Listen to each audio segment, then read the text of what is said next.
Magandang araw po mga Kapinoy. Kamusta po kayo? Magandang umaga, tanghali, hapon, gabi. Kahit saan parte ng mundo kayo ngayon nandun, ano?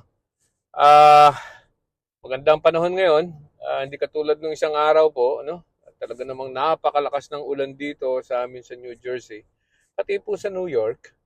And then talaga pong may unusual heaviness yung pong ulan, ano? At record-breaking daw po 'yon. Sandali lang. Siguro malakas ang ulan for the past for about 2 hours. Mabilis din ano. Matagal-tagal din. Pero the whole night medyo umulan din. Pero wag yan ang ating pag-usapan, na ikwento ko lang ano. Pag-usapan natin itong ano, mainit-init or since last week pa ata ito habang ako'y nasa camping ko. At pinag-uusapan pa rin hanggang kagabi sa social media na may naispatan ako doon. Na ito daw balak, ano? Or rumored, may chismis na itong dalawang bagong senador o dating senador na ngayon ay bago na nasa hanay ng oposisyon ay mukhang inoferan or inalok na tanggapin na sumali sa majority, ano? Hindi sa minority na kasama ni Risa Hontiveros, sa majority daw po. Dahilan sa ino-offer daw ang committee chairmanship. Alam po natin, itong pinag-uusapan natin na itong sila Bam Aquino at saka itong si Kiko Pangilinan, ano? Bago at alam naman po natin na yan ay kasama ni Risa Hontiveros sa noong pinangangampanya. At sila po yung mga tinatawag nating pink lawan o dilawan o whatever color you might think na against sa sa gobyerno. Hindi naman against sa gobyerno, we call it oppositionist, ano, nasa opposition. Pero nagugulat ang mga tao ngayon dahil nga may balak ng tanggapin ang pagiging miyembro ng majority. Pero paano ba natin tinatawag na miyembro ng majority? Paano ka ba sinasabing ikaw ay kasama ng majority? At paano ka tatawagin na kasama ng minority? Ano? Okay, so diyan po ang sa limited knowledge na alam natin sa Senado, yan pong majority, usually yan yung mga ruling party, ano? Pero hindi po talagang ganun 'yon. Yung po ay pag nagkaroon ng botohan ng Senate President, kung sino po yung bumoto sa nanalo, ay yan po ang majority. At yung pong mga bumoto sa natalo ay ang miyembro ng minority. Okay, so yun po ang pagkakaiba diyan, ano? So ang ibig sabihin po nun, ano? Kasi itong 20th Congress magkakaroon po ng botohan kung sino ang magiging Senate President. At alam naman po natin na tumatakbo o talaga naman pong nangangampanya at hindi naman po sikreto na itong si Chis Escudero ay gusto pa rin maging Senate President ng 20th Congress. Ano? Ganyan po. Ngayon, meron pong lumalaban. Kung sino yon ay si Tito Soto. And dati na rin pong senador, ano? Matagal na rin siyang senador na tumakbo lang bilang vice presidente ni Pampilo Lacson noong last presidential election. Na itong si Pampilo Lacson at saka si Tito Soto ay ngayon ay balik Senado.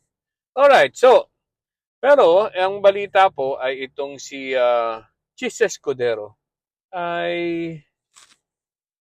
nakuha. I mean, marami na pong nag-pledge. More than 13 senators ang nag-pledge na siya ay siya ay boboto sa pagiging presidente ni Chis sa 20th Congress.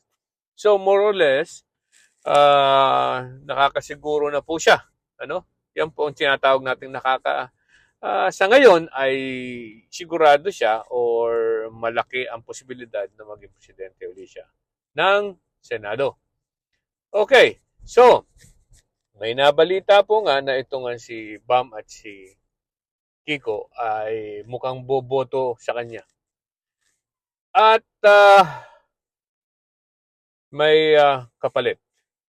Ito'y balita lang, ano, na magiging chairman po sila pag bumoto siya at naging presidente si Chis Escudero, ay magiging chairman sila ng mga committees, ano? Like for example, ito atang si Bam Aquino ay gagawing chairman or chairman ng committee ng education.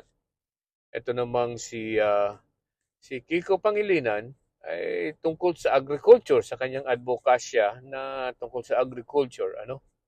So siya ang gagawing chairman. So yun po ang balita, ano.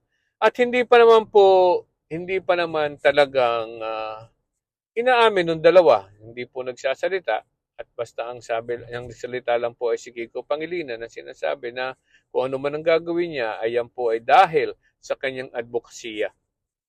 Okay, so parang inaamin niya, no? Inaamin niya na baka nga. Pero si Bam Aquino hindi po nagsasalita. Okay? Hindi pa nagsasalita. Ang nagsalita ay itong si Risa Hontiveros. Ano? So, ngayon, itong si Risa Hontiveros, ang sabi na lang ay nagtitiwala siya, hindi naman siya talagang sumasalungan at hindi sinasabi na hindi na niya kasama itong si Bam at saka si Kiko. Hindi po niya sinasabi. Pero ang sinasabi niya ay naniniwala siya na kasama pa rin niya ang dalawang yon. Ano? Kasama niya yung dalawang yon. At maaring magkahiwalay sila kung sakali, magkahiwalay ng minority and majority dahilan sa kanilang mga advokasya, pero sa mga major issues sa botohan, na with regards to the principles ng bawat tao,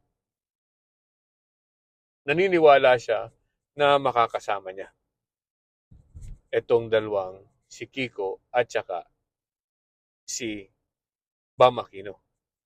Yun ang sinasabi niya. So ano ibig sabihin nun? Okay. So kung sakali man po na itong si dalawang senador na to, na si Kiko at saka si Bam, ay sumali sa majority at ibinoto si Chis bilang presidente ng Senado, ito pong dalawang tayo magkakaroon ng chairmanships. Ano, yan po ang privilege ng miyembro ng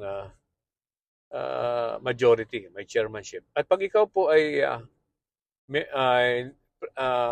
chairman ng committee, ano, ng isang committee, siyempre may power, meron po kayong bibigyan kayo ng tools ng Senado. May sariling budget yan para ma-implement mo kung ano mga gusto mong ipagawa, ano, at everything, may staff, marami kayong staff. So yan ang pribilehiyo ng isang chairman, ano, ng committee. And then siyempre, pag ikaw chairman ng committee, you can do whatever you want with regards to your committee, right? Pag-investigation ka, mag-implement ka, and everything. Alright. So, but when it comes to some national issues, like for example lang po ito, matuloy ang impeachment at magkaroon ng botohan with regards to dismissal, kung sakalit merong mag-motion ng dismissal. Well, that's what Risa Hontiveros or the opposition is expecting kung na sila ay boboto against the dismissal. Diba? Yan po yung mga ganun na sitwasyon. When it comes to doon sa mga committee nila, they don't care. Ano? Ang mahalaga ay itong mga national issues, like for example nga ng mga ganyang with regards to mga dismissal niyan, ng, impeachment and everything, di ba? Siyempre, we are expecting or Riz expecting na magkakasama sila diyan. Yun po ang ibig ko sabihin. Ano? Yun ang ibig sabihin ni Risa Hontiveros. So, well, I don't think na talagang itong dalawang si Bam at saka si Kiko, kung sakali man at sasama sa majority, tumalikod. Hindi ibig sabihin ay tumalikod na sila sa ipinangako nila na sila ay magiging konsensya ng bayan, ano, ng bansa, ano? I don't think natatalikod sila sa prinsipyo na yan. Mukhang magkakasama pa rin naman sila. Itong si Bam Aquino, si Kiko Pangilinan, at saka itong si Risa Hontiveros will be still together with the national issues kung sakasakalit magkaroon ng mga usapin tungkol sa kabuuan ng bansa. Ano? So, hindi ko pa rin po sila hinuhusgahan, itong dalawang ito. Hindi naman dapat nating husgahan. At alam naman natin na maganda ang kanilang mga naging patakaran sa kanilang mga nakaraan sa government service. Ano? Pero siyempre, wag naman po sanang mag-cross sa red line. Ano? What do you mean crossing the red line? Ito yung mga talagang issues na bumabaligtad na sa kanilang mga prinsipyong ipinangako. Correct? Na maging konsensya ng bayan. Hindi sila huwag sanang silang tumawid sa ganun. Ano? Okay? So, malaman natin sa susunod na kabanata ang mangyayari dyan sa dalawang yan. Ha? Unang-unang magiging pagsubok sa kanila ay yan tungkol dyan sa impeachment. Okay? Magandang araw po muli sa inyo. Bye-bye.